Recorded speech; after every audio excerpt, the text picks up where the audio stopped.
Hi, my name is Kenneth Moore, and this is History in My Backyard, literally in my backyard. I've been a member of the Harveysburg Community Historical Society for 9 years, and I lived in Harveysburg for 9 years. And we have some amazing history in our backyard. So let's go take a tour with Miss Lucy McCarran and see what we can get into today. Hi, Lucy. Hi, Kenny. How are you? Good. How are you? I'm fine. So where are we at currently? We're here at the first free black school in Ohio. This seems pretty cool building we got right here. It's a Quaker building built by Elizabeth Harvey. So it's called the Elizabeth Harvey First Free Black School. Oh, that's cool. Do you mind if we go take a tour inside? I would be glad to have you come in.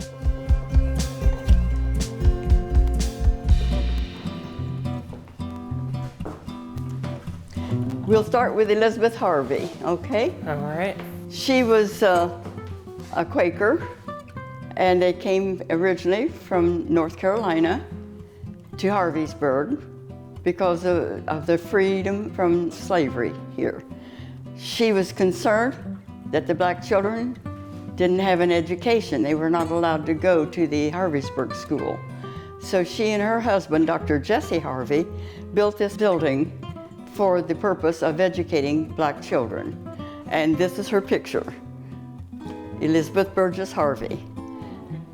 Orendalus Simon Bolivar Wall was the oldest son of Stephen Wall. Stephen Wall was a plantation owner in North Carolina, and this was one of his children by his black slave women.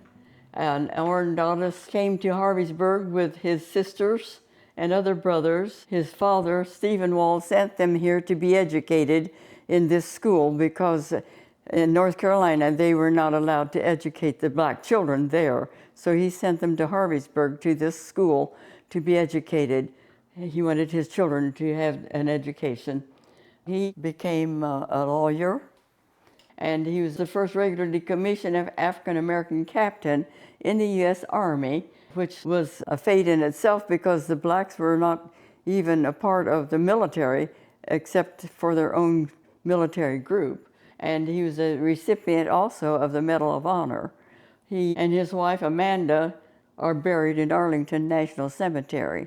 This is our bicentennial booth, which helped us organize the Historical Society that became the original organization to purchase this building.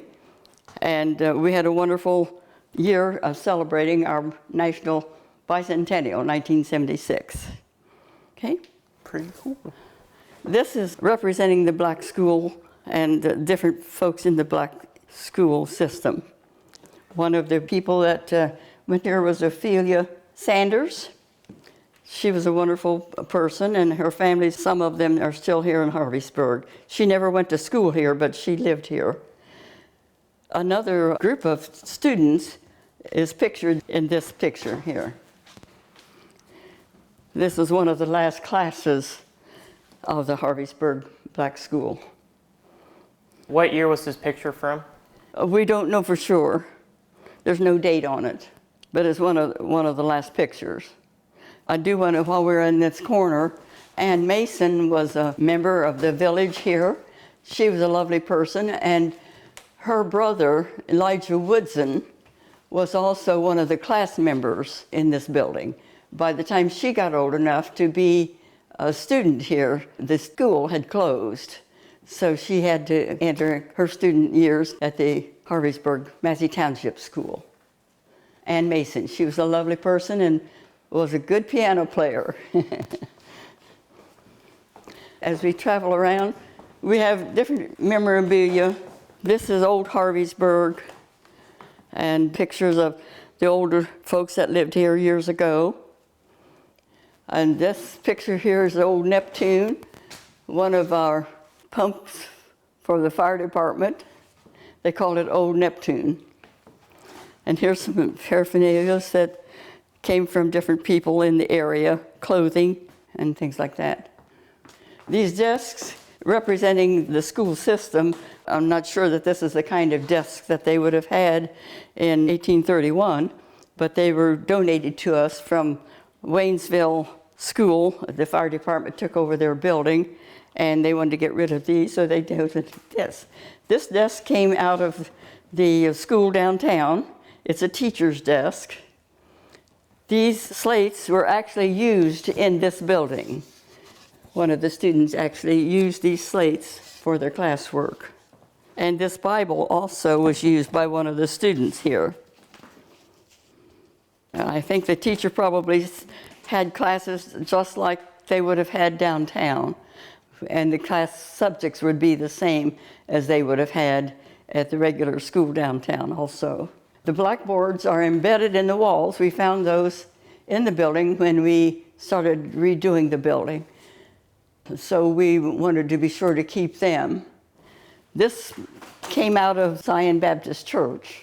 And this lady, Viola Wilson, was a student here. And her son, Kenny Wilson, was a member of our historical society. Oh.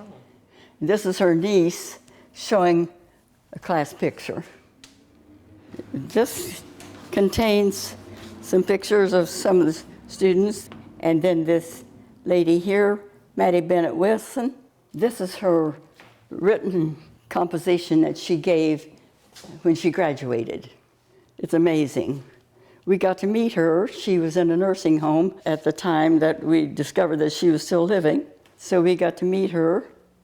This is her picture when she graduated. Her oration was really beautiful, if you could read that.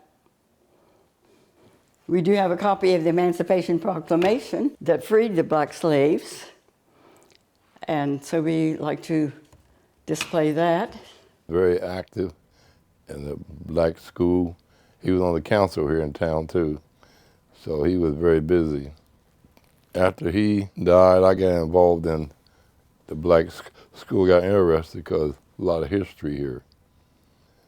It makes me feel good that I live in a place where we had the first free black school in the area. I didn't know that, and that's something to be proud of.